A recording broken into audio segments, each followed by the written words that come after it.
Abakobwa benshi rero bakomeje kumbaza kino kibazo, nabwirwa n'iki niba umuhungu ankunda byukuri cyangwa niba mbeshya koko. Ndagira ngo rero noneho kuri uyu munsi mbasubiza ikibazo cyanyu, kandi noneho ubashe gukurikira ubyumve, iri kubera isomo kandi ukora imyigisho kabisa ziribashe kugufasha hatazagira ukubeshya cyangwa kutubure muri iyi minsi. Ikibazo rero nuko buriya ijambo rukundo turyumva mu buryo butandukanye. Umusore akakubwira ko agukunda, nawe yakubwira I love you, nawe ati I love you too. Mwamara kubana ugasanga bya bindi akora ndetse nuko agufata nta hantu bihuriye n'urukundo mu byukuri. Erega n'abantu bari divorce uyu munsi nabo bigeze kumva bakundana nk'uko uyu munsi nawe ushobora kwiyumva nk'uko uri kwiyumva ukunda uyu musore. Nawe ukeneye kumenya ko niba uko wiyumva izo feelings umufitiye ari urukundo koko, kuko hari feelings nyinshi twitiranya n'urukundo kandi nyamara atari urukundo habe na gato. Ese ubwirwa n'iki wowe kumukunda? Hari nkaho ubaza ati se wowe ubwirwa n'iki ko ushobora kumukunda, na ugasanga arakubwira ati nuko mba ndi kumutekereza, nta segonda ryashira ntari kumutekereza, atanje mu bitekerezo. Urwo naga ari urukundo nyakuri, urwo naga ari urukundo. Iyi ishobora kuba ari depression cyangwa se kaba ari depression igutera kwiyumva gutyo. Hari igihe yaba ari irari gusa umufitiye. Mbabarira usome Samweli wa mbere 13 umurongo wa mbere. Mwene Dawidi yari afite mushiki we mwiza cyane witwa Tamari. Bukeye Amoni mwene Dawidi aramubenguka. Iyi ni ya minsi ya kera ngira ngo gushakana mushiki wawe muvukana kuri so gusa ho byari byemewe, ho byarashobokaga cyane. Amoni ahagarika umutima cyane kubwa mushiki we kubera yuko uko kurwara karemba cyane. Benshi muri mwe abakobwa mu byita urukundo, ariko aha hantu hasome cyane kugira ku murongo wa 17 tusobanukirwa neza ko ibyo wita urukundo atari rwo mu byukuri. Umusore utarabashaga no kujya kubera uyu mukobwa, nyuma y'umunsi umwe gusa yamwanze urunuka, amusohora nabi cyane mu nzu nyuma yo kuryamana nawe. Niyo mpamvu mbabwira ko ari ngombwa ko weho wiga ndetse ukanasoma cyane ibintu byose bivuga kuri relationship. Ko ibi ngibi byabaye kuri uyu mukobwa, ngira ngo benshi muri mwebwe nibyo murimo gucamo nyuma yo gushaka mu ngo zanyu, niko bimeze aka kanya. Ugasanga bamwe barivugisha ati wangu uyu muntu ndamwemera cyane, uyu mukobwa rwose ni mwiza cyane, uyu mukobwa azanturaguza amashashi. Nyuma y'amezi 3 gusa mubanyeho ugahita utangira kwibaza icyatumye uhubuka, icyatumye ukunda uyu muntu. Kuba ufata igihe cyawe ugafata n'amafaranga yawe kandi nayo atari make, ukajya mu ishuri kwiga ibi bintu. Benshi mushobora kuba mwumva ko wenda ari uguta igihe cyangwa se mukumva ko ari uguta umwanya. Ndagira ngo byibura muzafate umwanya wiga ibintu bijyanye na relationship. Ngira ngo hari n'abashobora kuba batubatse cyangwa se ushobora kwibaza ati kutubatse ariko ukabigisha ibintu cyane. Ngira ngo hari abantu baba batubatse ariko bakaba bashobora kwigisha abantu bubatse, cyangwa se hakaba n'abantu bubatse bashobora kwigisha abantu batubatse. Ni ibintu bishoboka cyane, kuko uko abari single babyigana no kwinjira cyane muri marriage, niko babisikana cyane n'abari mariye nabo barimo kurwana no gusohoka bagaruka kuba single nanone. Ibyo ni ibintu byumvikana cyane. Uko wiyumva rero ntabwo bivuze ko ari urukundo, ntabwo ari urukundo koko umufitiye nyakuri. Ngira ngo uyu nguyu uvugwa muri Bibiliya hanga muri umurongo maje kubabwira, yararwara aremba cyane kubera umukobwa, arananuka cyane bigaragara cyane ariko bishoboka, ariko ntabwo ari byo arimo kwikoresha. Ariko se koko rwara urukundo? Ibigaragara nk'urukundo ntabwo siko byose ari urukundo. Ibingibi ngira ngo nkunze kubibwira abakobwa benshi cyane ko uko umugabo ateye tandukanye cyane nuko abakobwa bateye. Umusore umaje kuryamana uko yakubonaga bita bihinduka cyane ako kanya. Mbere uko muryamana abakubona nk'umwamikazi, abakubona nk'umuntu utangaje cyane, bumva ko no kugeraho bigoranye cyane, aba yumva ko biba birenze kukugeraho nko gukandagira ku butaka bwa Amerika ku nshuro ya mbere. Ariko iyo mumaje kuryamana rimwe gusa uhita uhinduka, ubuse navuga nk'akaye gace kabi wenda mu Rwanda ushobora kuba yakandagiramo nko muri Dobande se, kandi nawe ntago ari kosa rye, kuko nawe ubwe ntiyabasha gusobanurira impamvu. Ni ibintu biba muri we, ni ibintu bihita byikora kukwanga nyuma yo kuryamana nawe nta ngufu n'izina nkeya bashobora kubishyiramo, ahubwo ni ibintu byizana. Ushobora kugira ngo wenda ndimo ndakabya, ariko abasore barahangangira ngo barimo barabyumva, cyangwa se n'ibi bintu barabyumva abo byabayeho barabyumva. Muri comment baraza kutubwira. Kubanza ukamenya relationship yanyu nibwo buryo bwiza cyane kandi bugoroshye kandi bunihuse cyane bwo kubasha kumenya niba uyu muhungu agukunda koko. Ngira ngo umusore maje kubabwira ko muri Bibiliya ntago yari umuntu mubi, ahubwo nawe yibeshyaga ko ari urukundo ko afitiye uyu mukobwa.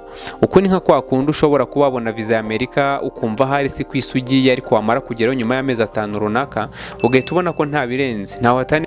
Ngira ngo n'ikimenyimenya kenshi ahubwo iyo ugeze nk'ahantu bwa mbere cyangwa se ukabona ikintu bwa mbere, akenshi ukunda kurwara depression cyane nk'abantu bakunda kujya hanze. Akenshi nk'iyageze muri Amerika bwa mbere ashobora kurwara depression, birashoboka cyane. Umurongo wa 15 hanga uravuga ngo noneho hanyuma hormone amwanga urunuka rutagira akagero, urwango yamwanze rwaruse ubwinshi urukundo yari yamukunze. Kubera ko sex y'umugore iba ivanze n'urukundo cyane, ariko abagabo siko bimeze, ni ibintu bibiri bitandukanye cyane. Ahangaha ushobora kwibaza ati se noneho ni gute wamenya niba umusore agukunda? Ndaje nkubwire byibura point 6 zishobora kukwereka ko umuntu agukunda koko kandi atakubeshya, ukaba ushobora kubigenderaho byibura, ukaba ushobora kubona umusore wagukunda koko byukuri. Ibintu 6 rero bikwereka ko umusore agukunda byukuri. Icya mbere, he pays attention to you, arakumva kandi agutega amatwi cyane. Iyo umusore agukunda aguha attention nicyo kintu abagabo hafi ya bose bakennye cyane, mu gihe abagore bashobora gukora ibintu byinshi icyarimwe kandi byoroshye bitabagoye, ariko abagabo bo ntibikunda. Attention umugabo aho ikintu niyo ikubwira agaciro icyo kintu gifite kuri we. Niba nta attention aguha, igihe uri kuvuga ko kuboneka ibyo uri kumubwira byitayeho, abiteze amatwi, niba ahora akubwira ko ari busy nta mwanya aguha, his lying, ntago agukunda rwose abe na gato. Ikinyoma cya mbere rero akenshi umusore utagukunda akubwira ati I'm busy, mba mpuze akazi kari kenshi uyu munsi. Dutinda kwizera cyane no kwemera ibikorwa, ahubwo twizera amagambo. Uwo ushaka bikwibwirira n'akanwa ke, uwo ushaka bikwibwira ati niba utakinkunda ariko basi bimbwire mbimenye. My sister, ntago ibi bintu nakubwira ko ari ibintu ari urukundo. Niba ubibona ibi bintu menya ko atagukunda. Niba ubwira ko ari busy, atajya kubonera umwanya, ataguha igihe, ntagagukunda. Aya magambo nicyo asobanura. Ukubwira ngo ari busy, menya ngo ntagagukunda, kuko mu gihe yari akigukeneye cyane yaguhamagaraga amasaha 2 mu gitondo ukajya kuri message ye, ninjoro ukabona message, ndetse n'igihe ananiwe kuko akaba atasinzira mutavuganye. None ubu ngubu nibwo abaye busy. Niba asigaye wakwibaza niba ari usigaye wenda ari deje w'ikigo, niba mu kazi yakoraga ari bahise bamuhindura boss, niba baramuhindura inshingano, niba yarasubiye kwiga, ugahita ubona mu kazi nta kintu cyahindutse mu bintu akora bya buri munsi, ariko ukabona yabaye busy. Wakibaza ibintu byamugize busy ni ibihe? Nyuma yo kuryamana nawe ni ibihe bintu byose mugira busy? Nyuma yo kubona icyo yashakaga birumvikana n'ubundi yahise aba busy, nyine ahita agenda. So kuba busy ahubwo nuko atagukunda, urukundo barwagiye. Ikintu cya kabiri nanone nshobora kuvuga muri bino bintu 6, he will be willing to wait for sex. Umugabo ugukunda byukuri ashobora kwihanganira kutabona iyo sex, bitabujije ko ashobora kuyigusaba, ariko umuhakaniye ntago abigira big deal, cyangwa usanga yabigize ibintu byinshi, usanga yabigize intambara, kandi nta n'ikintu kigabanuka na gato ku rukundo yaguhaga cyangwa se ku rukundo yakwerekaga. Umusore wese ugukunda rero byukuri azagutegereza mpaka kugeza kuri marriage. Ushobora kuvuga ati wenda ndakubeshya, sinuhe musore muri iki gihe ushobora gutegereza, uwe musore muri kino kinyejana ushobora kwambika impeta mutararyamana, ariko ibintu nkubwira ndabizi neza cyane. Abo basore barahari. Umusore ugukunda byukuri azagutegereza mpaka mutigeze muryamanye. Ibyo byose ntago bishobora gutuma agenda. Iyo agukunda koko. Ngira ngo warwerutse kuntera story muri iyi minsi ishize, wari kumbwira umusore dukundana yansabye ko nashyiramo agapira kugira ngo mboneze urubyaro, kugira ngo tujye dukora sex nta kintu twikanga. Ati mumbikore koko. Ni inama yangishaga. Utagira ngo byibura wenda hina fiançaye, wenda reka tureke na fiançaye, nta na promise ring yigeze amuha. Umusore ugukunda abazi neza ko icyo gushakaho ari long term relationship, ababizi neza ko igihe nikigera iyo sex n'undi azajya yibona uko abyifuza. Ariko iyo ari sex gusa imugenza, ayigusaba mu mezi 3 gusa ya mbere mukimenyana, kuko n'ubundi ababizi neza ko mutazagumana, kandi gutinda kuyimuha biri kumutwara imbaraga, amafaranga n'igihe, biruta n'ubundi byo yateganyaga kugutakazaho. Sinzi niba uri kubyumva neza wenda icyo ndi kuvuga ahangaha. Umusore n'ubundi ukunze cyane sex, cyangwa se akaba gusaba sex cyane, ashobora kuba atagukunda habe na gato. Ahangaha ashobora kukubwira ati wenda nitudakora sex bizatuma njya kwishaka ahandi.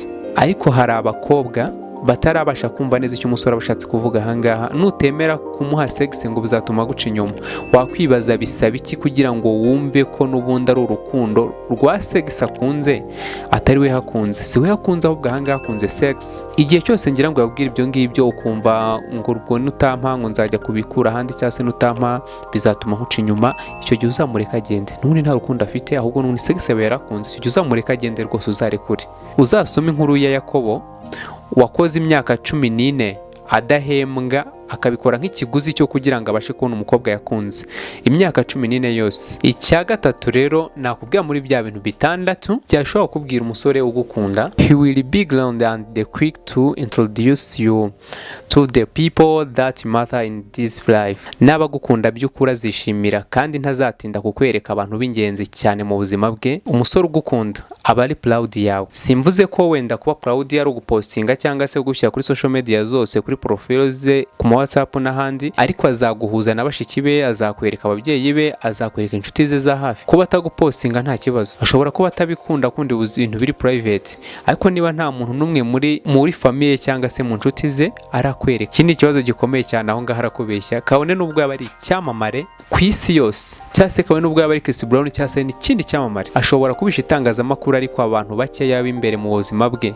b'ingenzi bakaba babizi. Iyo umusore ari serious arakwintroducinga rwose, ibyo nta kibazo, kabone n'ubwo yaba ibintu bye byose byabiri private, ariko ntago ashobora kuguhisha ahandi ahishe muri famille, ahishe ko agufite cyangwa se aguhishe kuba mu nshuti ze aguhishe. Ni ukuvuga niba aguhisha umenye ko rwose atari weho wenyine, umenye ko kuba aguhisha afite abandi, ntago ari we wenyine gusa.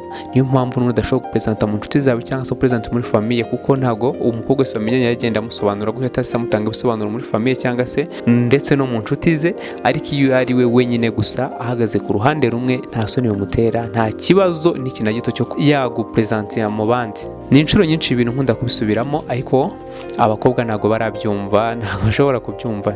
Ikintu cya kane, he will be so protective of you. Umusore ugukunda arakurinda. Umusore udatinya gutuka uyu munsi, nimumara kubana ntakazatinya no kugukubita. Umuhungu ugukunda ntashobora kukwemera kujya ahantu hari very dangerous, ageranya kukubuza kujyayo, kabone n'ubwo wamunanira wo kajyayo, ariko aba yakubwiye amakinga sure ko wageze mu rugo amahoro mumaje kubana. Niba mama wagira amahane cyane, ari wa muntu kecuru wenda uvugira hejuru cyane w'umunyagasuzuguro, birashoboka iyo aguhamagaye umugabo wawe n'umwitaba mbere, ataro yes mama, hello, nyina nawe ati umugore wawe ari he kari nashakaga, nawe arahari ariko wambwira icyo umushakira, nta kibazo ndaza kumubwira. Urumva ko sinzi hari n'uwageze kumbwira ati boyfriend wanjye agira umujinya cyane, ati yaraka yarankubita, ariko numva mukunze cyane ntamureka, timgira inama nkoreki. Wakwibaza niba iyi saha gukubita muri kudetinga, nimumara kubana ahubwo azakwica.